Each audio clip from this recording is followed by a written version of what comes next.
Are you full of health and wellness information yet struggling to implement into your daily life?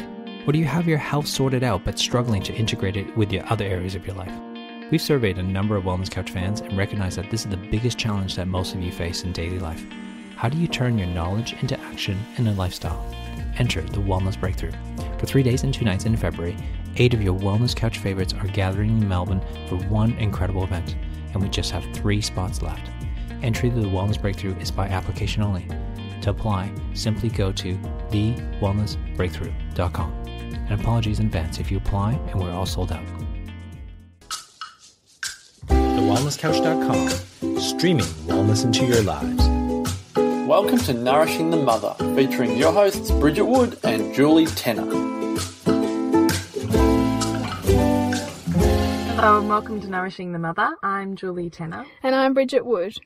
And today we're talking about reflections and intentions for the new year. So Happy New Year, Jules. Yes, thanks. Happy New Year, Bridgie. Yeah, so, wow, I think so much can come up for us around the turn of a year. I don't know about you, but I always sort of look back a bit on what's happened. And maybe not with a lot of, I guess, kind of intention in the past, but this year I've really tried to go back and look at, you know, what worked, what didn't work for 2015, and then also have a bit of a think about what I want for the year ahead. And so I thought that it'd be a really great podcast to do on this topic because, you know, you go on the internet or on your Facebook feed and there's seriously 1,001 articles around New Year's resolutions and do this and do that, and it can be all a little bit overwhelming. So we wanted to talk today a bit about throw out the resolution idea, because I think traditionally resolutions can often be kind of almost punishment based, where they almost set you up to fail, and then you're kind of beating yourself up 3 days in when you're, you know, not exercising every day, or you've eaten that, you know, sugary treat that you told yourself you weren't going to touch. Instead, I'd love to talk about it a bit in terms of how about we look at, you know, all the things that worked for you in 2015, rather than the things that didn't work or that you want to change. Because when you're building on the things that worked, you know, and you're basically setting yourself up for another 12 months of more of those things that work, I mean, you're setting yourself up for this great trajectory of success, I say in inverted commas, as opposed to this, you know, starting the year feeling like that you're lacking something and that you've got to change something because in the past you didn't do enough of something. You know what I mean? I'm 100% loving that. I've never been this intentional. That's why when you brought this up and I thought, oh my gosh, from your coaching background, I thought this is gold. I really need to know this, because I'm the same. When I look back on my year, which I think we all do at that turning point of a new year, I don't look at it with intention. And I've never thought of breaking it down, as you just said, into what were my successes that I carry forward and build onto in the new year. I've never thought about it that intentionally, and I'm loving that. I think too, you know, we often have, like, our brain tends to have a negative bias, so we're always looking for the things that didn't work. That's just naturally how we're, you know, wired. But once you start going back and, like, you know, even like listing, you know, getting a blank piece of paper and listing 25 things that worked for you last year. And that really, it buoys you to see that you actually did do some great things, and you did, you know, build some relationships that were important to you, or you did put into play, you know, some kinds of initiatives that were, you know, that were inspiring to you, or you know, you did achieve, because we so often think about what we didn't. And then when you start to train your brain to see all the things that you did do successfully, then it opens up that kind of inspiration to do more of that kind of thing. So that's what I've been doing a little bit of, and because you can so easily look at the things that you didn't do well enough, you don't get caught up on what wasn't done well enough.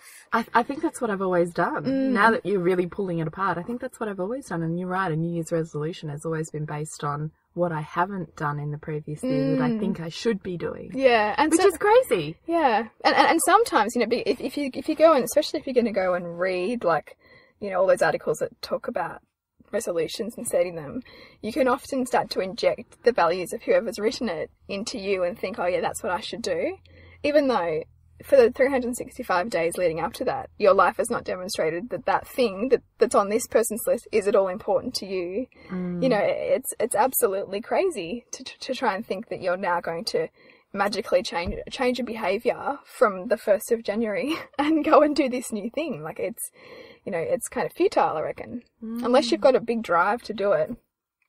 a lot of people fail at it.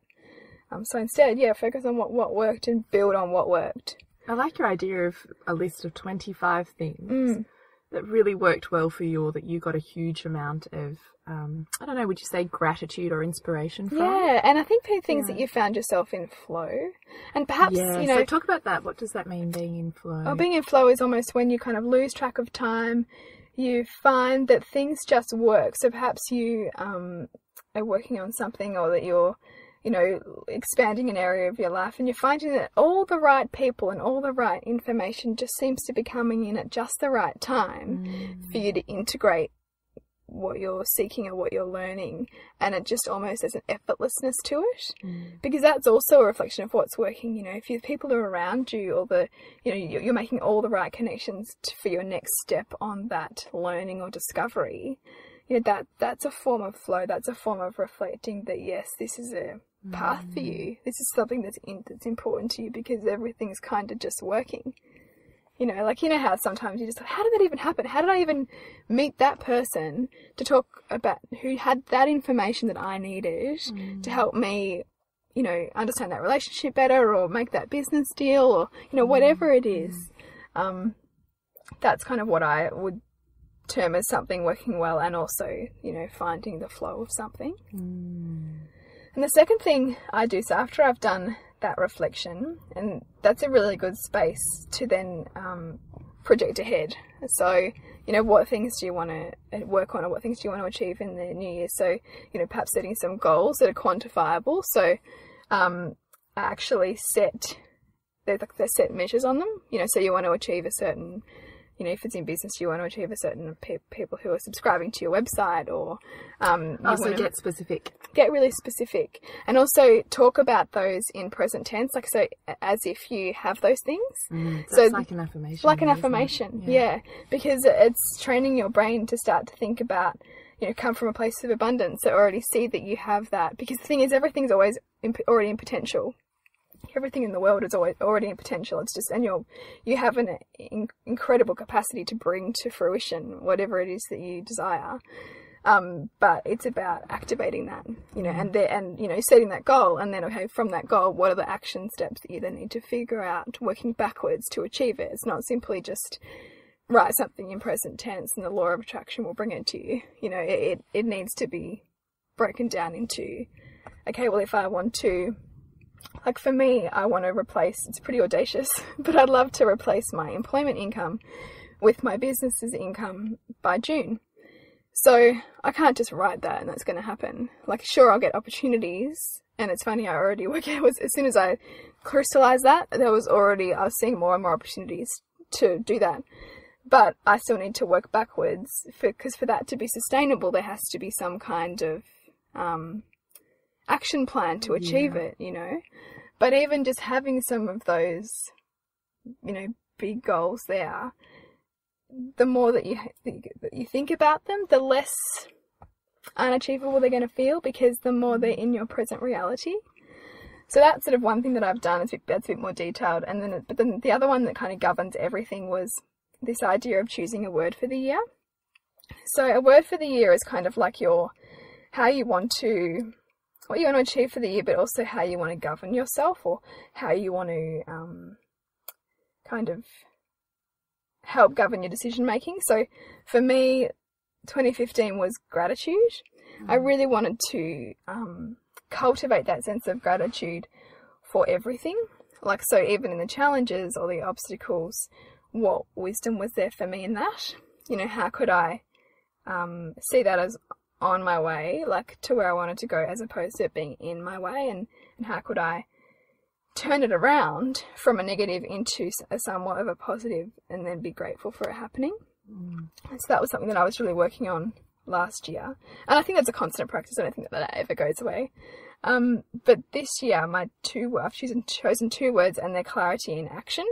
So clarity on sort of my vision and what I want and who I am, right? Because ultimately we're all just trying to get to know ourselves better.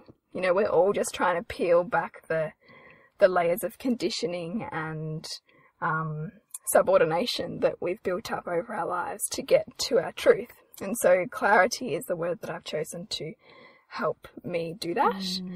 And then the other one is action. So I think that naturally we can want to hold off doing things until they're perfect, or until, you know, it's just the right time, but there never really is a right time, and you never really get to perfect, because even when you'll still want to perfect things.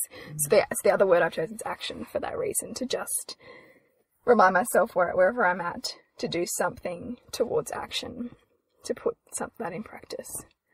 So yeah. I love that. It's powerful. And I think that it's powerful in its simplicity, because it can get, and you know, I know that I've got other goals in it, but I'm doing that as part of a bit of a course. So I'm having my hand held through that. And you almost need to be accountable to those more bigger things. But I love the idea of choosing a word, or choosing a couple of words, because they can kind of be the framework that you use to build your life, you know, build your year on. And that you would always keep reflecting on them. Yeah. And if they're always in your consciousness and you're thinking about them, then that's going to be a vibration that you... That's it. I don't know, attain and vibrate out, really, isn't it? Yeah, absolutely. Yeah. And I mean, I know a lot of people, you know, might have more kind of ritual around this stuff, or, you know, some people might have some ceremony that they do to let go of a year. I haven't quite got there, but I just think it's a really beautiful time to, you know, especially that, you know, the magic of Christmas and that the sense of renewal that you get from a new year. It's just a beautiful time to take stock. I know a friend of mine, they actually do it with their whole family. So they sit down with the family, even like the little kids, and talk about what they each want to do for the year ahead, which I think is really lovely, because then it's really lovely. You know, it's a group decision, you know, where everyone can understand what everybody else in the family wants to achieve individually, and then they all come in and see, okay, well, what do we want collectively, and how can we all sort of work together so that our needs get met and our goals get met. I think it's really beautiful. It really is, and bringing that consciousness to your children as well. Yeah. It's a big tool. Absolutely, because I think, you know, we pretty much, by default, we grow up not thinking that we can design our lives. You know, we grow up just thinking that it's all decided for us. And I think growing up with that sense of that you can create your future is a real gift to kids, isn't it? So maybe from here we could actually do personal stories, British. Yeah. So let's make it a little bit more, personal. So when we think about using the tools that you've just described, which I am loving, if you're reflecting back on 2015, what was it that worked really well for you? Gosh, there's a lot of things. There's a common thread that I identified, and a lot of little things, but I think probably the most powerful one was seeing how really understanding fertility and understanding how it wasn't something that I was lacking, but that it was just in the form that I wasn't expecting it. You know, like I really judged myself a lot on not having a period and being less of a woman as a result of that.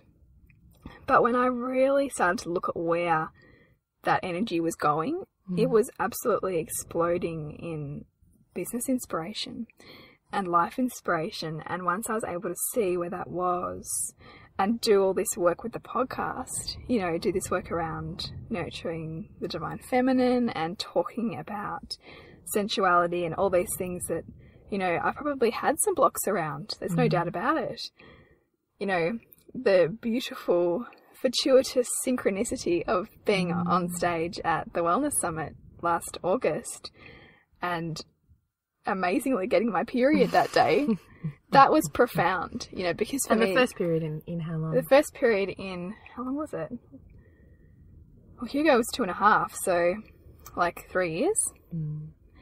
That was massive, you know, and it was a really, like, it just proved to me the power of going inwards and doing the work and connecting with what moves you and following a path that's inspiring and giving back, like, you know, using my story and using what I know to somehow share that in a way that might resonate with other people, which is really, and the vulnerability, like willing to be vulnerable in that. Yeah.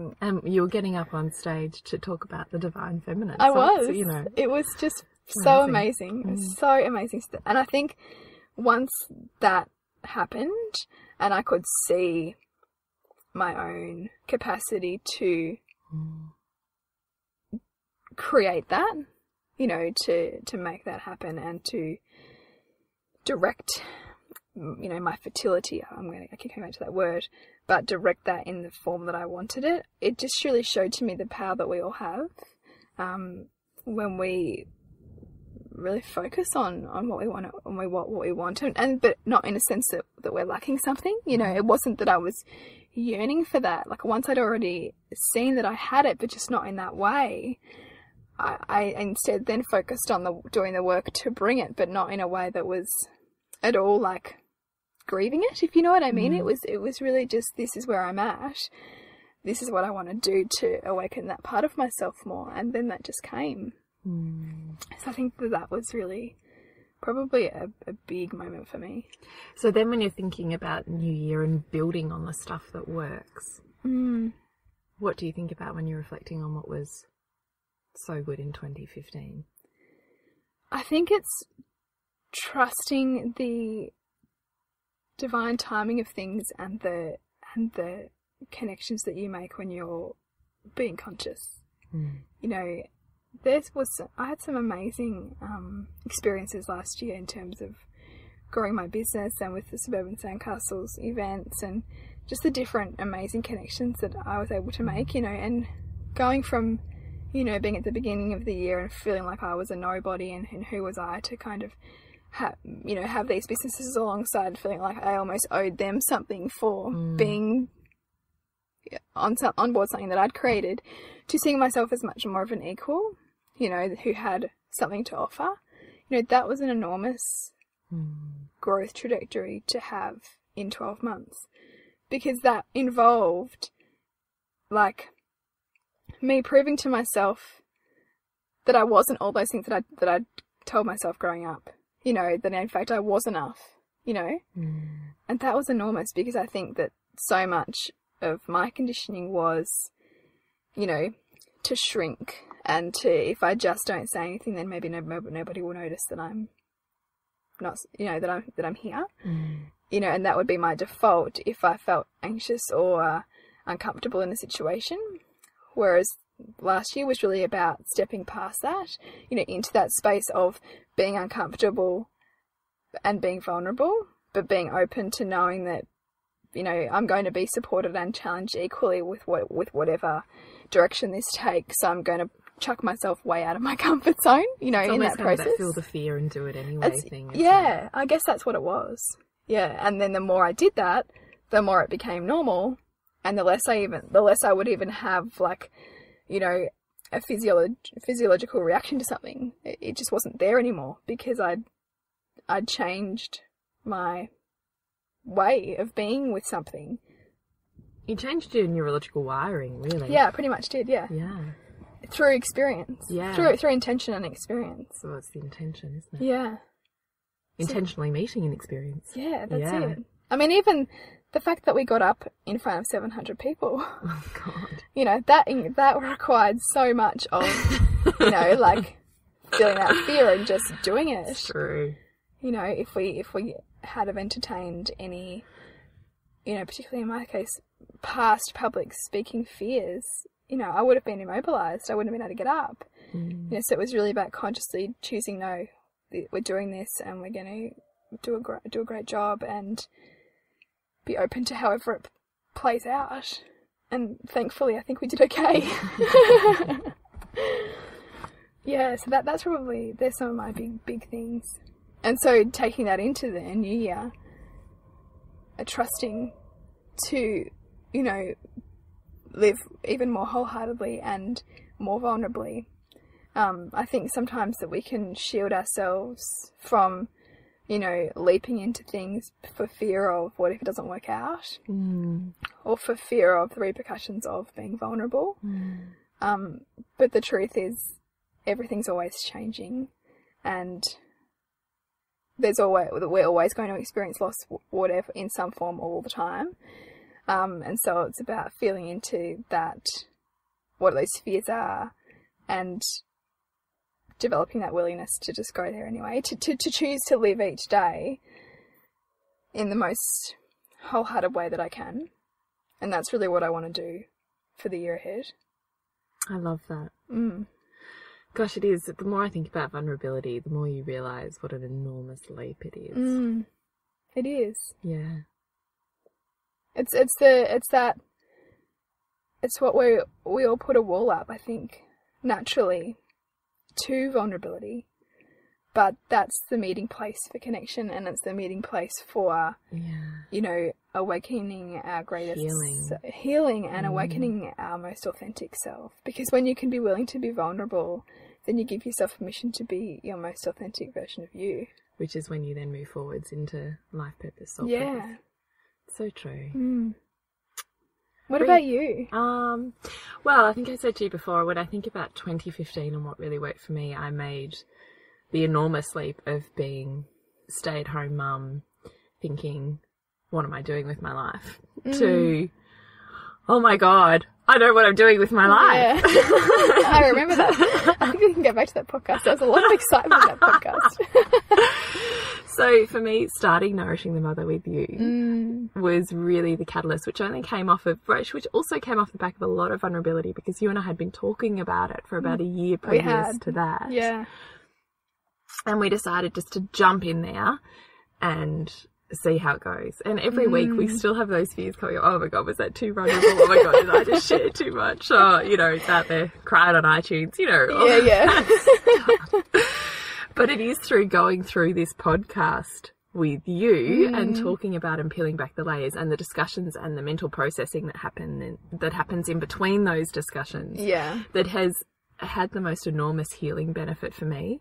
And so I really hope, an awakening, so I really hope that that is what is flowing out into the world of our listeners, because that's what's happening for us here. So I really, really hope that is what is happening for you out there too, because I don't know, how can it not? I don't know. Yeah, but you're right though, because it's been so profound for me to just open up these conversations and then take them more internally within my life and pull them apart more and be more vulnerable and more authentic and require more and more of those processing levels of myself. It has created the moment of, oh my God, that's right, misfit to how all those pieces fit perfectly into what my life trajectory now looks like. That in fact every single thing that you've ever done was never a mistake. It was actually leading you perfectly to this path. But I had always seen it as disconnected mistakes.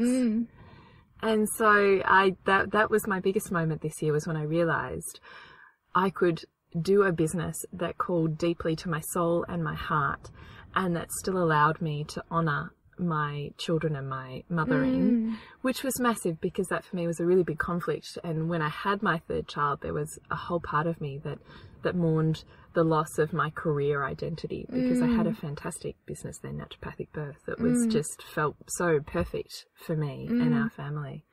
And I had to let that go to have another baby. And so then trying to figure out who I was again was just the hardest thing I'd ever done. I think 2015 was probably pretty hard with that. But compounded by the fact of the challenge of, you know, your daughter and how much she pushed so many of those buttons for you. That's exactly right. Now I'm just having epiphany moments. Jesus, 2015 was a massive year. Yeah. So when I think about that, really what happened for me in 2015 was I met you really wholeheartedly on this journey, peeled back some really deep layers of vulnerability and authenticity, and allowed myself to start awakening who I was as woman. I mean, this year I really 100% awakened my seductress and what was seducing me within this world, which opened up the pathway of the divine feminine and allowed that creative flow to come back into my life again, as opposed to me feeling too scared and shut off and that I couldn't allow myself to go there. That is the essence of woman, so let's bring that flow in. And that's when the pleasure nutritionist came up, and I realized all of that stuff that I so deeply wanted women to nourish themselves with could actually all come into one center point for me, and to be intentional with my time. So I also in 2015 started getting up early. So either I was swimming at 5:30 or I was up doing some work. And not every morning, I have to say. I'm not as intentionally dedicated as some entrepreneurial mothers that I know that consistently day after day do that. I'm a bit more, well, if my body clock wakes me up, I'm up and I'm doing it. And, you know. I think trusting that's big too. Well, I feel like for me it is. If I try and push myself through, not feeling it, I really am resisting being there. As opposed to, and look, to be honest, 5 times out of 7 days, my body wakes me up at that time anyway. So then I just get up and do it. So as opposed to turning over and, looking at your clock and going, oh no, that's not enough sleep, instead going, okay, well, there's a reason why I've woken up. I'm going to get up now. Yes. Yes. And also realising that there is part of me that still goes, oh, I don't want to get up and lie here. But then I so know in my head, my creativity has already switched on. That 5 a.m. to 7 a.m. window for me, as I think it is for you, is brilliant. A hugely creative, inspiring time frame. And I often don't get those energy surges at any other point in that day. And so even when I'm lying there in bed resisting getting up, I know there's no point lying there because I'm not getting back to sleep anyway. Because that creative fire has already kicked in. And so it's fitful anyway. So why stay in bed? So anyway, intentional with my time in the mornings. And either I've been exercising by swimming, which I've done out of pleasure, not out of punishment. Or I've been out of pleasure working on a creative aspect. So I tried lots of different things at that time, to see what was going to work best for me. I couldn't read a book at that time because I just wanted to go back to sleep again. And I couldn't do, X, Y, and Z parts of my business, but the creative aspect. So the writing. Yeah, or just even the future planning, the direction, the goal stepping, the social media, all of that stuff that is inspiring is the time frame for me to do that. So that is what I want to build on next year in 2016. More vulnerability, more stepping into, I've owned so much of my own divine feminine sensuality and sexuality this year that next year I want to build on that by sharing that more outwardly. I think I want more women to be able to access that. So what worked really well for me was that, and geez, I've forgotten how tough Lola was. Actually, it's funny what you forget, isn't it? Now you've reminded me. She was really tough, but being at a point of realising the challenges and how they serve her has really mediated how I've responded to her, which in turn probably has mediated I don't know. In terms of like a mother guilt kind of thing, I think I had always come from an attachment parenting wounded background of wanting to do over what was done to me.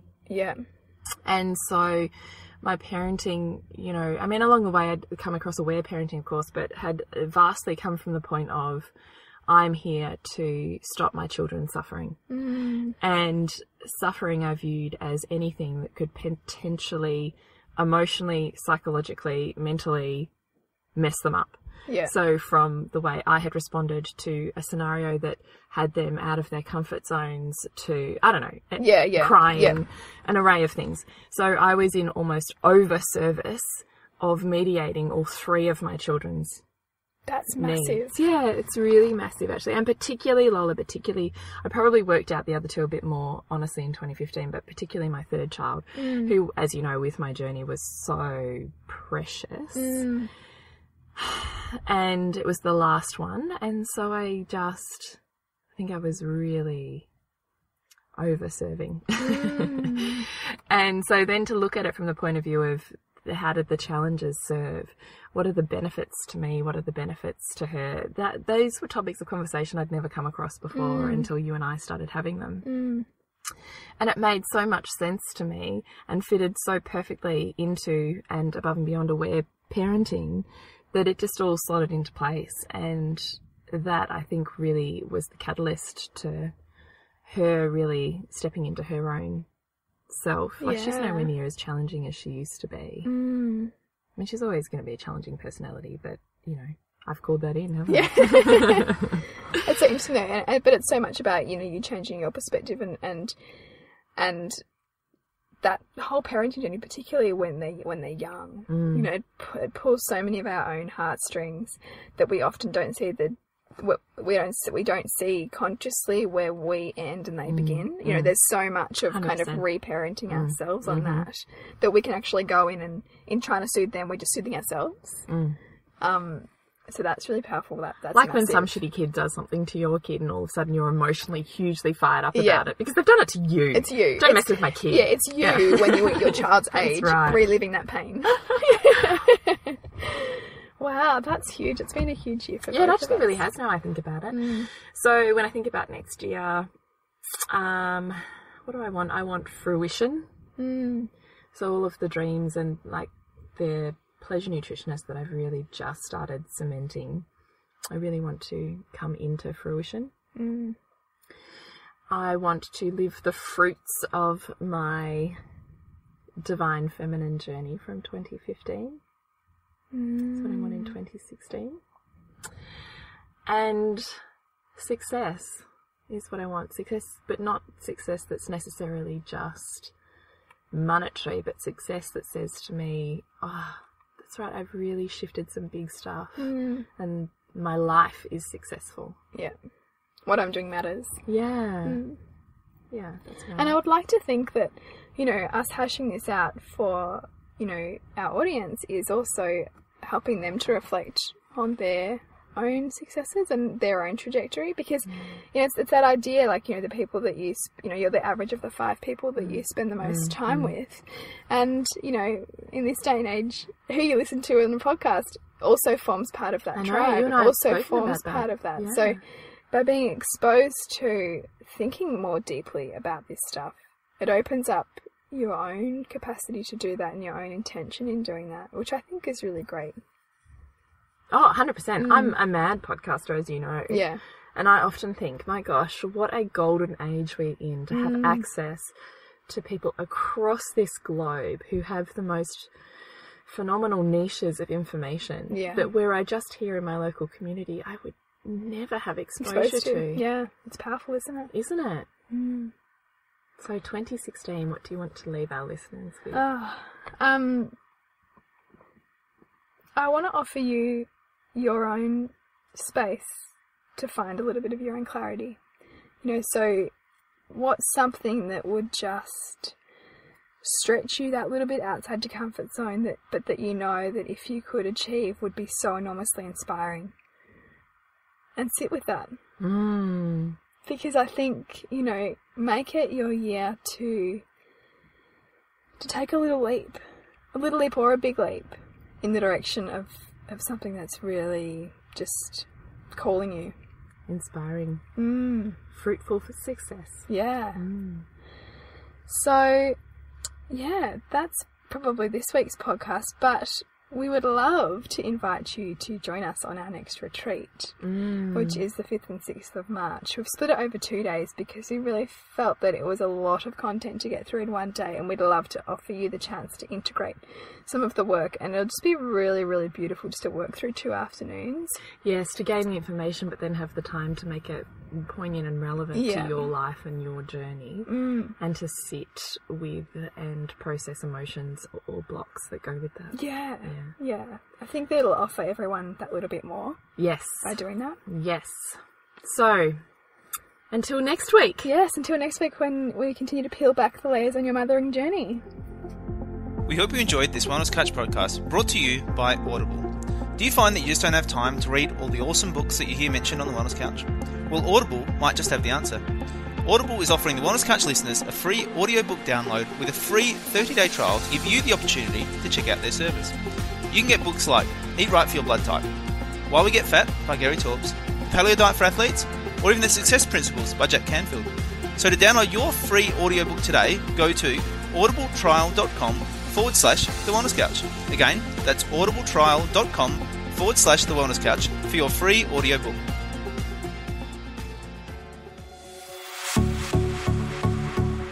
This has been a production of TheWellnessCouch.com. Check us out on Facebook and join in the conversation on Facebook.com/The Wellness Couch. Subscribe to each show on iTunes and check us out on Twitter. The Wellness Couch, streaming wellness into your lives. Whilst the Wellness Couch presenter endeavor to provide accurate and helpful information to their listeners, these podcasts cannot take into account individual circumstances and are not intended to be a substitute for health and medical advice from a qualified health professional. You should always seek the advice of a qualified health professional before acting on any of the information provided by any of the Wellness Couch podcasts.